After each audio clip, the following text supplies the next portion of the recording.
On this episode of Newt's World, on June 14th, Governor Greg Abbott of Texas approved legislation to spend $50 million in state money researching Ibogaine, a powerful psychedelic.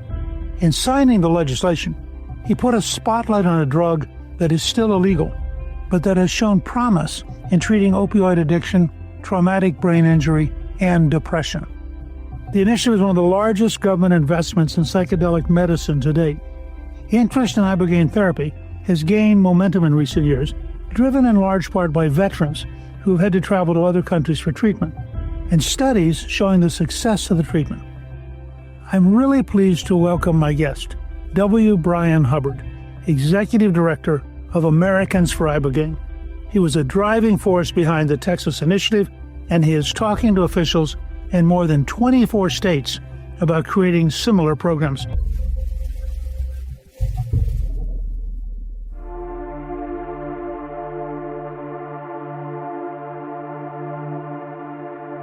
Brian, welcome, and thank you for joining me on Newt's World. It's an honor to be with you, Mr. Speaker. Thank you for hosting the conversation. Well, you've been involved with looking for treatments for opioid addiction for some time. Could you sort of give us your background and how you got involved with this? Well, I was born and raised in the coal fields of Virginia, about 50 miles each way from where Kentucky, North Carolina, West Virginia, and Tennessee all come together. I'm the grandson of coal miners, and I had a very idealized version of American civics and history education. I went to undergrad at George Mason and went to law school, where I thought I was going to be equipped with all of the tools necessary to defend truth, justice, and the American way. By the end of that first semester in law school, all of those dewy-eyed dreams and ambitions had been crushed and destroyed before my very eyes with an introduction to the reality of law. I had a legal career that spanned 16 years, representing three of Kentucky's largest employers in their workers' compensation litigation across the state. This litigation occurred within a political patronage system that masqueraded as a legal system, and that was the workers' compensation system at home. These practice years coincided with the onset and explosion of the opioid epidemic out of central and southern Appalachia out across the rest of the country. And within the context of my law practice, I saw this insidious convergence of personal injury trial lawyers and unscrupulous physicians who were family practitioners, pain management physicians, and aggressive surgeons who looked for any reason that they could to essentially cut on an individual or to prescribe an individual high-powered narcotics combined with psychotropic medications that in combination created immense physical dependency. As I watched people move through this system in the litigation process, they didn't come to the workers' comp system in Kentucky disabled by virtue of their physical problems. They certainly became disabled after they had gone through the round of treatment usually directed by their lawyer that resulted in what I would call pharmacological disability through the administration of high-powered opioids and other psychotropic medications, which should never have been applied to the individual circumstances. These practice years ended in 2016, at which point in time I was brought in to lead Social Security disability system for Kentucky. I held that job for just about 3 years in addition to the child support enforcement system, and then moved into the Attorney General's office after my boss, then Governor Matt Bevin, lost his bid for re-election in 2019. I went to work for then Attorney General Daniel Cameron, running the state's Office of Medicaid Fraud and Abuse Control. And within that law enforcement agency, which had as its job the investigation and prosecution of all medical providers who defrauded the Medicaid system, as well as the abuse, neglect, and exploitation of Medicaid beneficiaries, I inherited a caseload that had a substantial number of physicians who provide medically assisted treatment for substance dependency, and in particular, methadone and Suboxone, essentially scamming the Medicaid system while simultaneously creating broad-based diversion of these medications, which are themselves opioids, in such a fashion as to create as much opioid dependency as responsible practitioners were trying to address with good faith and efficaciously. When Kentucky negotiated almost $1 billion in settlement agreements from opioid manufacturers and distributors, I was recruited to be the first chairman and executive director of the state commission that would both disperse and oversee the administration of those dollars. And Mr. Speaker, being the history extraordinaire that you are, Kentucky and Louisiana usually jockey for the distinct position of having one of the most corrupt polities in the country. Kentucky's state and local governance structures have, for as long as anyone can remember, been infiltrated by what I would describe as a very close circle of aristocratic interests that seem much more vested in the perpetuation of the state's problems than in solving them. So when I was asked to do the job, I said, this is a very treacherous opportunity because the usual suspects are going to gather around this money and want to pick it clean. If I'm going to do the job, I want to do it in a way that is accountable, that is accessible to the average Kentucky, and that assures transparency as to how every dollar is spent. We also have to make sure we maximize the impact of these dollars, recognizing the immensity of the problem and the finite nature of this resource. So the first most pressing need, in my opinion, was to explore the possibility of setting aside a small percentage of the state's settlement funds to foster a therapeutic breakthrough for opioid dependency. The very best of our treatments have about a 25% efficacy rate, and that's not nearly good enough to create the sort of generational change that we need in what is now the 30th year of a monstrous opioid epidemic. By virtue of having followed scientific research around the potential breakthrough therapeutic response of alcoholics to the psilocybin mushroom, I became independently curious about those things that had been traditionally associated with the pejoratively described psychedelic scene that originated in the late 60s counterculture, and whether there could be actual legitimate medical applications of any of those therapeutics to opioid dependency.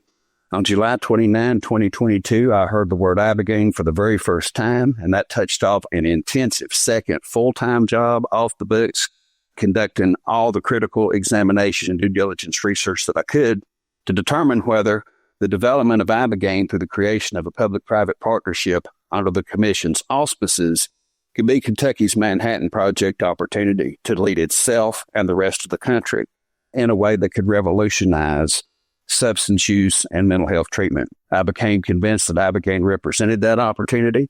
May the 31st of 2023, we announced that we were going to explore the possibility of committing $42 million, or 5% of the state's total settlement dollars, to the creation of a public-private partnership that would get Ibogaine through the FDA as a breakthrough therapeutic for opioid dependency. When that happened, what was the reaction? Well, there were disparate reactions. One was the predictable response from the powers that be that stood the most to lose from the creation of a therapeutic that can deliver curative results in place of those that are administered on the basis of chronicity. We had immediate and vocal opposition from the University of Kentucky, an institution which claims to be an aspirant Tier 1 public university research status, but nonetheless asserted that the therapeutic options we have are the ones that we should have. They're the best that there can ever be, and there was no need to even go down this audacious road. A shocking attitude from an institution that is supposed to help drive open-minded progress. The other vocal opponent turned out to be current Kentucky Governor Andy Beshear. And as I'm sure you have followed, this guy is being talked about as a top-tier candidate for president for the Democrat Party in 2028. What your audience should know is that current Kentucky Governor Andy Beshear and his father, former Kentucky Governor Steve Beshear, worked at a law firm in Lexington, Kentucky, and were partners there called Stites & Harbison. Stites & Harbison actively represented Purdue Pharma in its litigation against the people of Kentucky, while Steve and Andy Beshear were partners at that law firm. So in addition to the University of Kentucky, Andy Beshear came out moments after we completed our public announcement and gave his full-throated opposition to our intention to go down this road. The heartening portion of this related to the grassroots response of the people of Kentucky to the possibility of the state leading the creation of a therapeutic breakthrough for a problem that families and communities in Kentucky had borne the ground zero brunt of for 30 years. Leading up to this announcement, I had taken the commission across the state.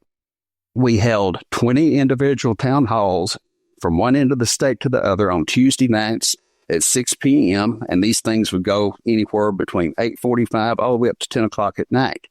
immediately following the opening of society from the COVID lockdowns that were harshly imposed by Andy Beshear.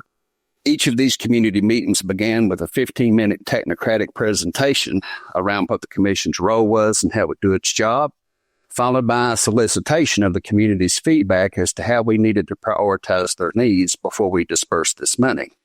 And Mr. Speaker, what would follow our 15-minute technocratic presentation was a collective outpouring of community catharsis and grief that illuminated a degree of devastation that had been wrought by this problem that was foreign even to me, someone who had come to the table educated about the monstrosities produced by the opioid epidemic.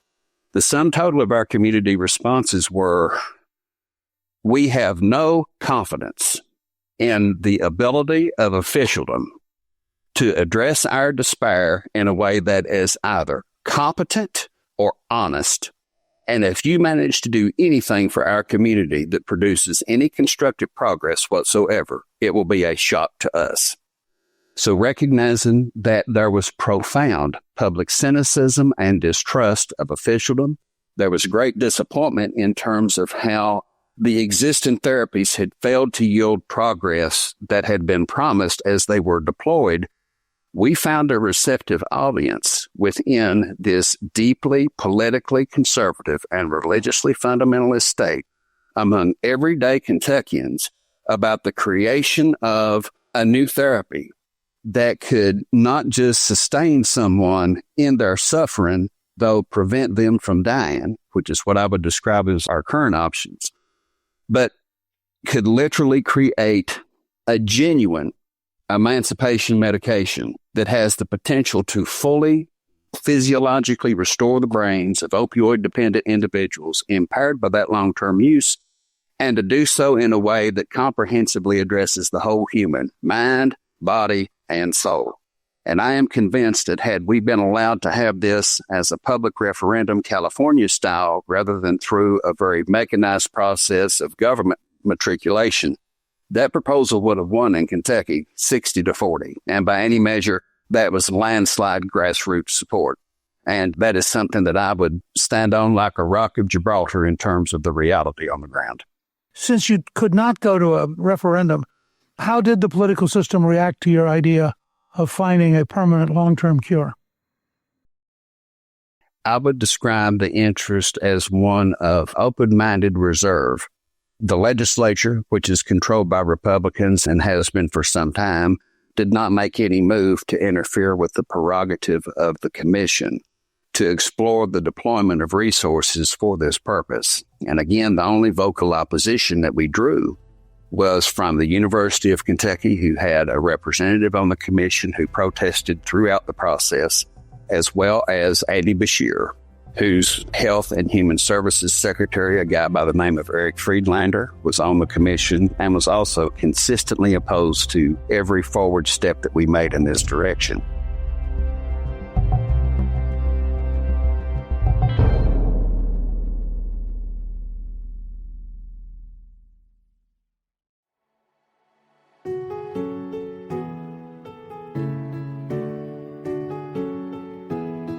To go back to the basics for a minute, you know so much more than I do. What exactly is Ibogaine?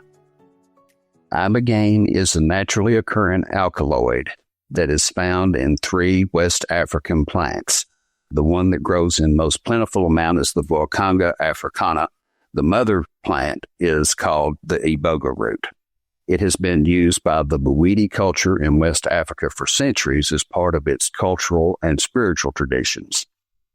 In the mid-60s, a gentleman by the name of Howard Lotsoff, who had been a long-term heroin addict, came into contact with Ibogaine, and he took it because he was just a substance use omnivore. After he went through the experience, he came out on the other side with zero desire to consume heroin and, as consequentially, zero withdrawal experience. This touched off 50 years of open-label field study that's generated data that's decades wide and a mountain high that establishes that Ibogaine has profound addiction interruption properties that are unparalleled within our existing pharmacology. A year ago, in 2024, Nature Medicine published a study that showed remarkable results with military veterans with traumatic brain injuries and Ibogaine. Can you walk us through that for a minute? Yes, sir. As American war fighters, in particular special operators, were coming home with the traumas of war, psychological and physical, they matriculated through a Veterans Administration that had at its disposal all of the big pharma synthetic pharmacology that's known to everyone: opioids for pain, SSRIs for mood disorders. As veterans matriculated through these processes and received these medications, none of them were nearly adequate enough to address their trauma, in particular the physiological trauma of traumatic brain injury. Many of these veterans, as they contemplated taking their own lives, heard about this quixotic substance called Ibogaine that was being administered in Mexico. And a lot of veterans began just through word of mouth to compare notes through scenarios whereby veterans who were ready to take their lives had been sent for Ibogaine treatment, and that on the other side of that treatment, they came away with genuinely miraculous results in terms of the restoration of their sense of self, a restoration of their sense of the will to live, and a restoration of their mind that allowed them to function at a level that they had not been able to function with after they returned home. Not only were they restored, but they were freed from their need to utilize any of the pharmacology that had been given to them by the VA. As I understand it, Rick Perry, who's a very close friend of mine and a very dedicated patriot, actually ran into Ibogaine through a Navy SEAL that he had met at Coronado Island while on vacation with his wife. And somehow the Ibogaine story began to arrive in Texas. And now Texas, which is our second biggest state, is actually in the process of passing bills to focus on the use of Ibogaine in helping veterans and others. That's really quite remarkable, isn't it? Oh, it is an unbelievable story that, with all due respect, I happen to believe illustrates the presence of the divine hand in the construction of the reality you've just described. Governor Perry came into independent and separate contact with Ibogaine through his friendship with Marcus Luttrell, who many of your audience members may recognize as the lone survivor whose story was told in a movie in which he was depicted by Mark Wahlberg. Governor Perry and I converged on the Kentucky Project. I met him for the first time in June of 23. He supported the Kentucky effort as it was developed, recorded a message in support of it, and was a co-signer on a Newsweek op-ed on which he was joined by Congressional Medal of Honor winner Dakota Meyer, Marcus, and Morgan Luttrell, supporting the Kentucky Initiative. The Kentucky Initiative came to an end due to a change in the Office of Attorney General. The new Attorney General, who was elected in November of 23, summoned me to a meeting in December and said, "I want no part of this, and I don't agree with anything you've done around it, and I want your resignation before I take office." So I was very much in despair over the lost opportunity for the state and was desperate to find fertile soil in which that project could be transplanted. And I have to thank God for the connection made to Governor Perry, because it was that connection that allowed the creation of circumstances by which Texas has now finished the job that was begun in Kentucky over 2 years ago. Tell us, what exactly is the Texas program? So the Texas Ibogaine Initiative is now the successful completion of a legislative campaign by which the state legislature has put up $50 million to fund a public-private partnership whereby a consortium of one or more universities paired with one or more private hospital systems paired with a single drug developer will submit their proposals in response to a competitive application and review process to come into Texas to conduct FDA drug development trials with Ibogaine as a breakthrough therapeutic for substance use disorder.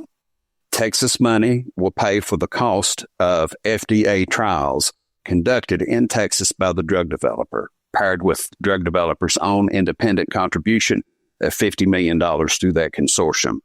It is the largest single public investment in psychedelic research and medical development in history. And in particular, as it relates to Ibogaine, it represents a significant shift of public policy when it comes to the recognition of the need to develop restorative therapeutics that can have the potential, in this case, to revolutionize substance use, mental health, as well as treatment of neurological conditions that impact the brain, for which we have no good answers. As I understand it, the Veterans Administration Secretary Doug Collins has also indicated that they are open to exploring the impact of psychedelics on helping veterans. Secretary Collins has expressed his support for the delivery of medicines that can improve upon what we have. Those happen to be, in some cases, psychedelic, and it's wonderful to see leadership that's open-minded and willing to pursue progress wherever it exists. Do you have any notion if Ibogaine began to be used broadly, what its cost structure would be like? I mean, how hard is it to produce? The actual synthesis process necessary to produce Ibogaine is not particularly expensive. Being able to establish a domestic supply chain for the medication, that's not going to be necessarily expensive. Ibogaine is a very serious medication that comes with a particular cardiac risk that can result in an arrhythmia, which can result in the stoppage of the heart. It must be delivered within a clinically controlled medical setting, complete with cardiac screening, cardiac monitoring, and the administration of medication that can correct an arrhythmia if it occurs. The number we have to beat, Mr. Speaker, is there's two numbers, and those numbers are $108,000 and 120 days. When we have an individual who goes in for substance abuse treatment now, and they happen to be on Medicaid, the first 30 days of inpatient treatment is designed just to stabilize them enough to then go into a 90-day intensive outpatient protocol to assure that they are compliant with their treatment plan, which involves either methadone or Suboxone.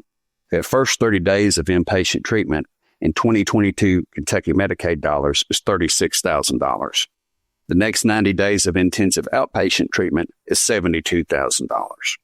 The average number of attempts a person will make to go through this system is 5.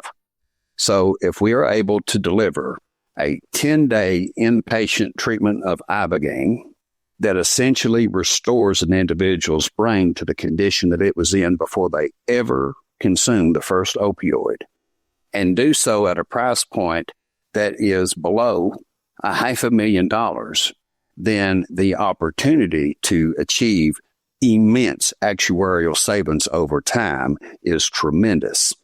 And Ibogaine is just a beginning, not an end. Many states cannot supply long-term recovery services because of how much resource burden there is on that first 120 days of treatment just to produce individual stabilization. With Ibogaine, we have a chance to substantially improve acute treatment outcomes in ways that save substantial amounts of money and can redeploy resources to create long-term recovery infrastructure that's vital to maintain long-term independent recovery. So if somebody goes through the Ibogaine process, to what degree are they likely to be clean for the rest of their life? And to what degree is there a real danger of backsliding? Ibogaine produces the very best beginning for an individual's recovery journey that can be delivered by the medical universe. And by that, I mean an opioid-dependent individual, their brain can't produce dopamine and serotonin. These are the chemicals that drive all of our most baseline human instincts. The drive to eat, to drink, to fight, to flight, and procreate. Those are all driven by serotonin and dopamine. So when a person is deprived of their drug supply and they engage in what appears to be behavior that is criminally depraved, what we're actually observing are the consequences of a profound neurochemical brain injury that is the brain starvation for dopamine and serotonin. A person has to be completely abstinent from all opioid consumption for at least 18 months in order for the brain to begin to produce its own dopamine and serotonin.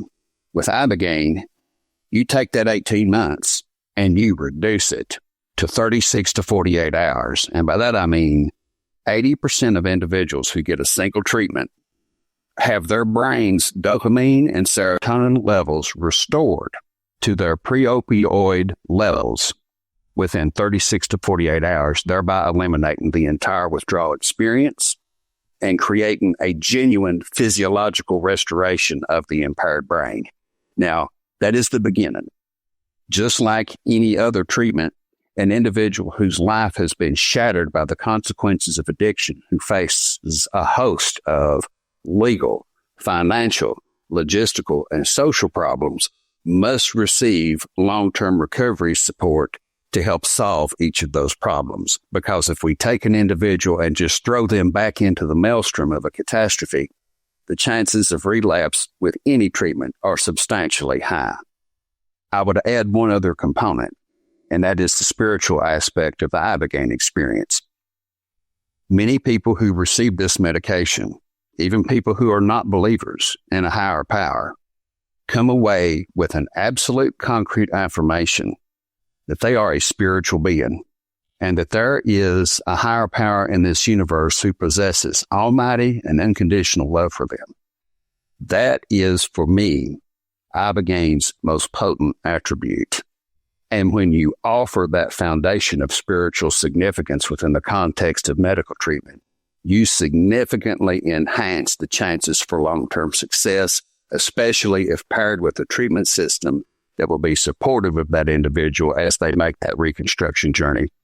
I'm very curious what the interactions are in your brain that enable you to shrink what could be an 18-month process into a 48 or 72-hour process. What is actually chemically so different from this experience? You are asking, Mr. Speaker, a question that pertains to what I have been educated to know as the mechanism of action. What is it that it does within the brain to generate these results? And the answer to that is no one knows.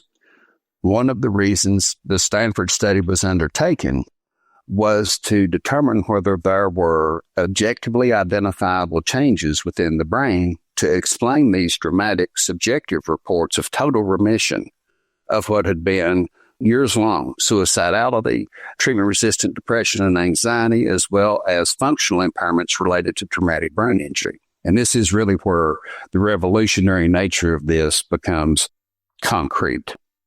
MRIs were taken of 30 veterans before and after a single Ibogaine treatment. Each veteran had traumatic brain injury, which was radiographically expressed as dead spots within functional MRI images, black dots throughout the brain. Post-Ibogaine treatment MRIs demonstrated four realities. One, there was the complete elimination of those black dots through the brains of these veterans. Number two, the white matter that covers the surface of our brains, the highway across which all of our thoughts and impulses travel, grew and thickened in size across the entire surface of their brains. The centers of the brains responsible for emotional regulation and executive function grew in size. The average reversal of brain age among the cohort of 30 veterans was 1.5 years, with the top 5 seeing their brains reverse in age by almost 5 years. There are individuals who are receiving Ibogaine treatment to keep their symptoms of Parkinson's, multiple sclerosis, and Lyme disease in remission. I cannot overstate the dramatic nature of these results because there is nothing known to modern medicine that actually regenerates the brain. Ibogaine does. And we are just on the very front end of recognizing that this has the potential to revolutionize Western medicine when it comes to anything and everything related to the brain. The study you're describing was done at Stanford? Yes, sir. So people can find it. Has anybody tried applying Ibogaine to Alzheimer's? That has not been done. But given that neuroregenerative property that has been described, there's good reason to believe, particularly with early detection, that Ibogaine can yield a significant improvement in the treatment of it, even if it does not necessarily cure it. And as anyone with a family member with dementia knows, every additional day of good life that you can give someone who suffers from it is a wonderful treasure.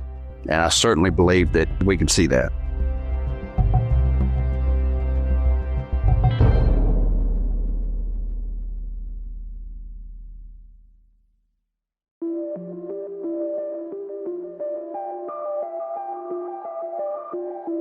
this could be an astonishing breakthrough in what has been a long losing struggle with addiction across this country. Now, does it have the same effect, for example, on people who have cocaine or fentanyl or other kinds of addictions, or only on people who've been taking pharmacological addiction?